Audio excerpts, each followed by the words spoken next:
gore rinera kudyiwa rinopisa mhuri yeZimbabwe ende ukaona ndakadai so ndakatakura majoka aibvaziva kuti ndinenge ndadzoka zvine power right iko zvinezvi ndiri kutambira shoko riri panapa ende munoziva kuti most of the times handichanyaudzoka ndichitaurira nyaya but ukandoona ndatora nguva inezva kuti something is about to happen ende pari kupisa.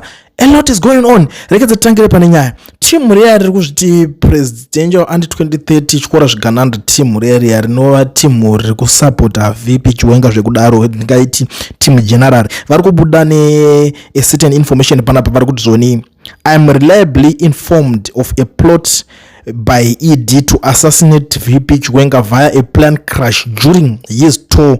We warn the VP and generals to be vigilant. Chiluma was killed in a plane crash. If this occurs, ED and his crew will face immediate arrest. Watch your back. Ndo mashoko atiri kuona pana pari kutaurika, ndo mashoko atiri kuona pana pari kutenderera, pari kupisa guys. Kuona zvinhu zvakadai so zvakutaurika izvike zvinoita kutoti aiwaka rigedze tigare tetese taonesana kuti ndianani vari kuda kuzviita and most of the times hasi nyaya dzekutamba nadzo zvakadai so and hasi ma-allegations ari easy kuti munongotaurira kana kuti nyaya dzinongotaurwa vanobva vangonyarara teta kutoti what is about to happen. But recently pane nyaya iri kubva kuitika apa yekuti President Cyril Ramaphosa vanga vakashanya kuZimbabwe ende vanga vachimbodei vanga vambofambira cheko vaidei chezvo ndo imwe nyaya iri kupisa panapa yatoda kuti tinge tichionera kuti vaRamaphosa dhiri ravo ranga riri chi kuti vanga vachienda kuZimbabwe. So there is this guy anozvita akabvisa masanction ekuZimbabwe ari kubuda achitsata kungura achitaura kuti zvoni nyaya yemuri kufamba makunyeperwa mimi muchiudzwa kuti zvoni kuuya kwaRamaphosa kwanga kuri kwekuda kusanitizer kuti ningirikini vanhu vatange kuti Ramaphosa auya kunosimbisa Cap 3 aisiriyo nyaya yacho asi nyaya yekunzi yekuuya kwaRamaphosa ari kunzi akauya kutonosimbisa vakomana achivatsura pane zvimwe zvinhu zveCap 3 zvozvo achivanoonesa futi because nyaya dzimwe dziri kunetsa kanyaya dzekunzi zvoni kune ku inogona kungoda kungoitika unoziva kuti inyaya dziri kungotaurika macorridors of power imomomo nyaya dzinenge dzichingobuda masecrets zvakadai so but now rutendo ari kuti last night Ramaphosa's official presidential page on X had to set the record straight by stating that he came for a working meeting in Zimbabwe and not for a bromance with ED. This was done so that his trip would not be misconstrued as an endorsement of President ED Mnangagwa, who is beating, jailing, abducting and banning the offices of those opposing his attempt to change the constitution to extend his term in office. Now, ask yourself, why would Ramaphosa came for an unscheduled emergency working meeting in Zimbabwe on the Sunday of a long workers' day holiday, unexpected by his counterpart, to the point where there were no government officials in Harare to receive him except the president and unelected advisors? And why would the statements from Mnangagwa's supporters differ so significantly from those of Ramaphosa's office on X? Why are Mnangagwa's people lying about the reasons for the visit by Ramaphosa? Is it because Ramaphosa came to deal with an emergency crisis in Harare caused by Mnangagwa, Cap 3 and constitutional power grab that even people like me have refused to support Cap 3 has caused a huge storm inside ZANU-PF, to the point that the bigger power in Africa has yet to come and mediate the crisis that could cause unrest in Zimbabwe.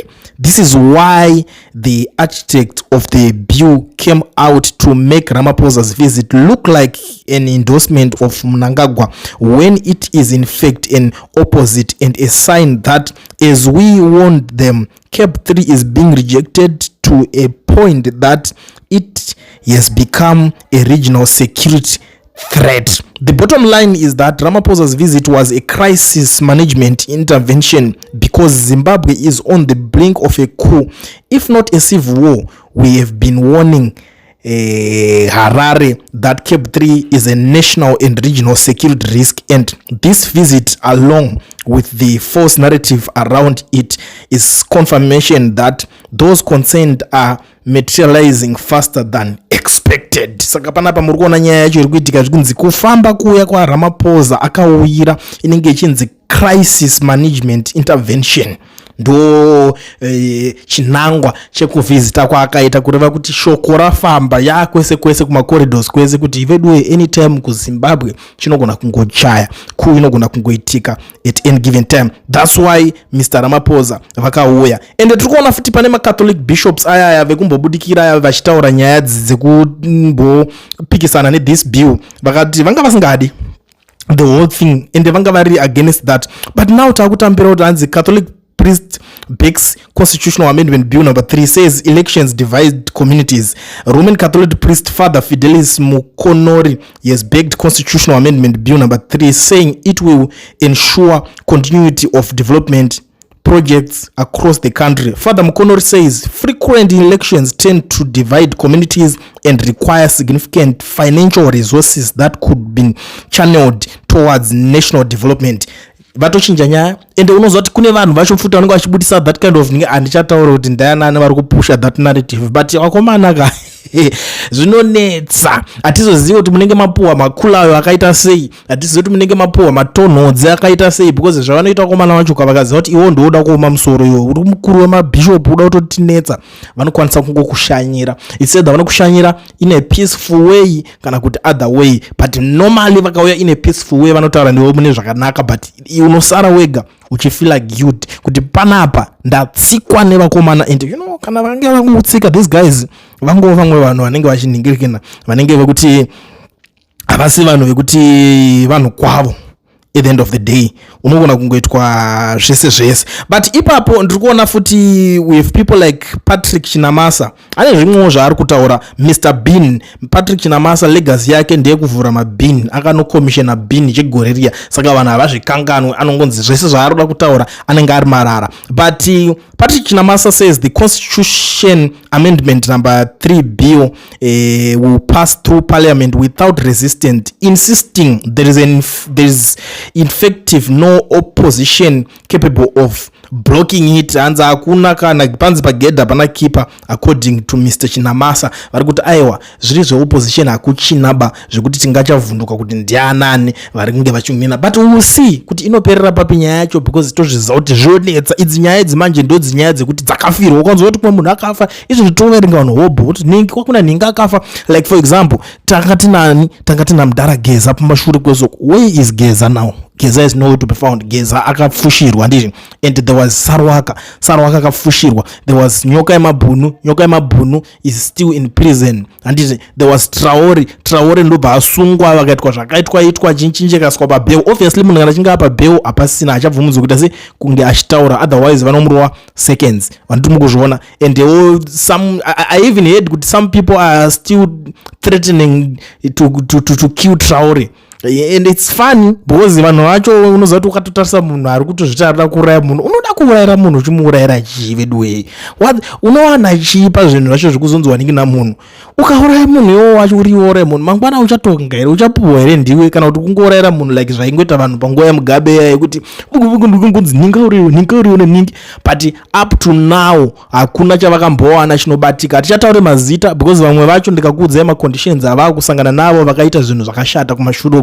You will be shocked at the end of the day kana mukatanga toshamisika kuti ko iwo nyaya idzi wadziwana kopi. But today I'm not here for that. Nangoti ningotaura kuti vedwe you never know mangwana zvanoita. But now rekedza ndibeta sentinojambira dzimwe nyaya panapa timbonanira kuMozambique kwanetsa nyaya uko.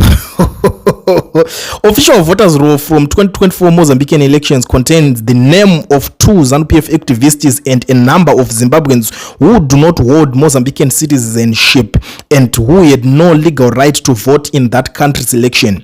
Some of those Zimbabweans who registered actually went on to vote fraudulently in Mozambique's 2024 elections. Hundreds more names which appear on these Mozambican voters' rolls are suspicious because those names can be matched to Zimbabwean citizens residing in the same area where the registration of Mozambican diaspora voters roll. This roll took place Zimbabwe's Masvingo province. The findings built on South African Accountability Journalism Project SAAGP exposed from May last year, which showed that the voter registration in Masvingo, Eben and Nemanwa had likely been captured by ZANU-PF operatives working on drum up support for Frelimo, Mozambique's ruling party and long-time ally of ZANU-PF.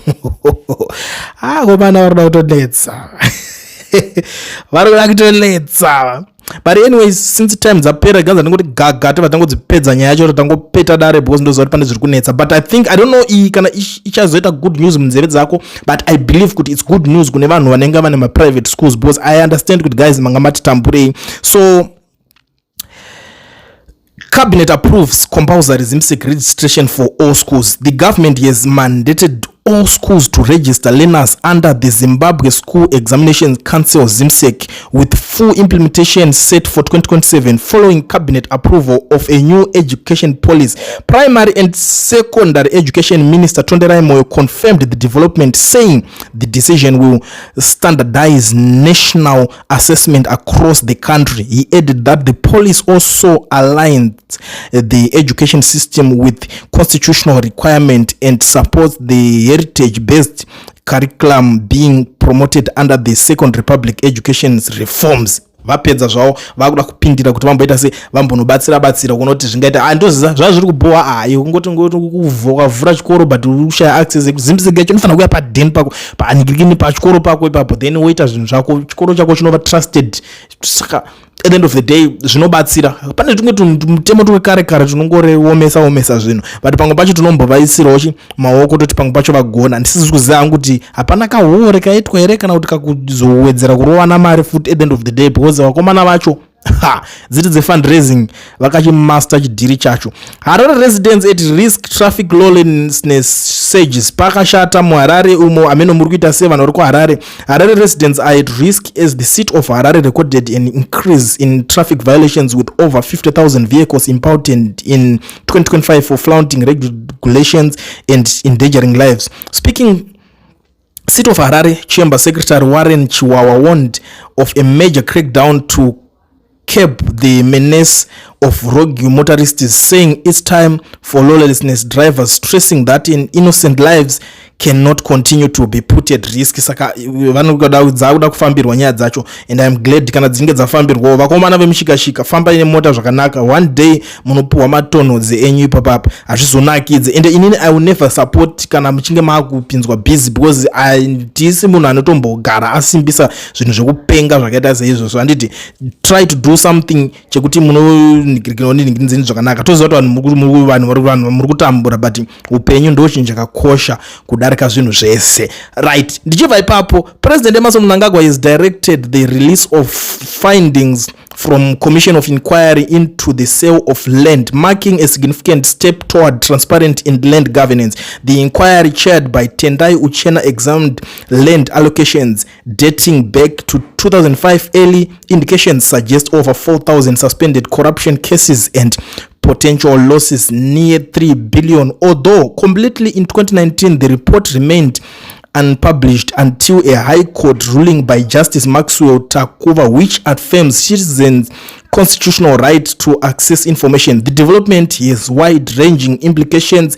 strengthening accountability in public land management, potential legal and regulatory reforms, increased security of urban land allocation systems, possible impact on investor confidence in real estate and infrastructure, As Zimbabwe continues to urbanize, addressing land governance challenges will be critical for sustainable development and economic stability. The key question now is whether the release of this report will translate into meaningful reform or reinforcement. But the main issue here is Zimbabwe to release long-awaited state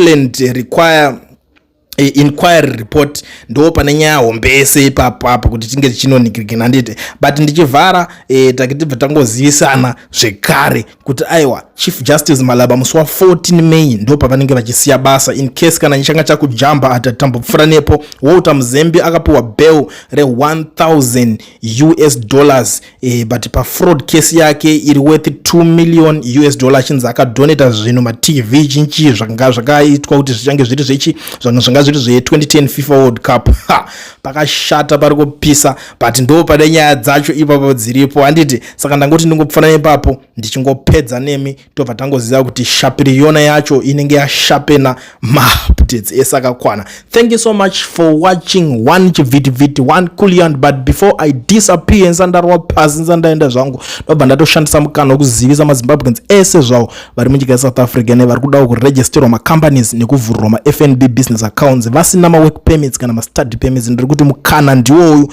Pane company inonzi Education Research, namba ndidzodzi, batai mukoma Owen mutaure navo. As long as if you are in South Africa, even to those who are outside South Africa, munokwanisa kutouya muSouth Africa muno muregisterwa macompanies zvinhu zvotanga kutokufambira. But kana usingadewo unotaura navo kuti inini manje ndiri kure uita sei handizozivi kuti uchaita skill dzipi because chinodiwa pa the whole process iyoyo passport yako inofanira kunge iripo iwe wanditi ine chidhindo chiri valid chinoratidza kuti passport iri valid. Ndo chinhu chihombe chakanyanya kukosha chinoitika ipapo. Saka bata Education Research muregister macompany muvhurire ma-FNB business account. The rest munotaura navo pane namba dzavo idzodzo vanokubatsirai.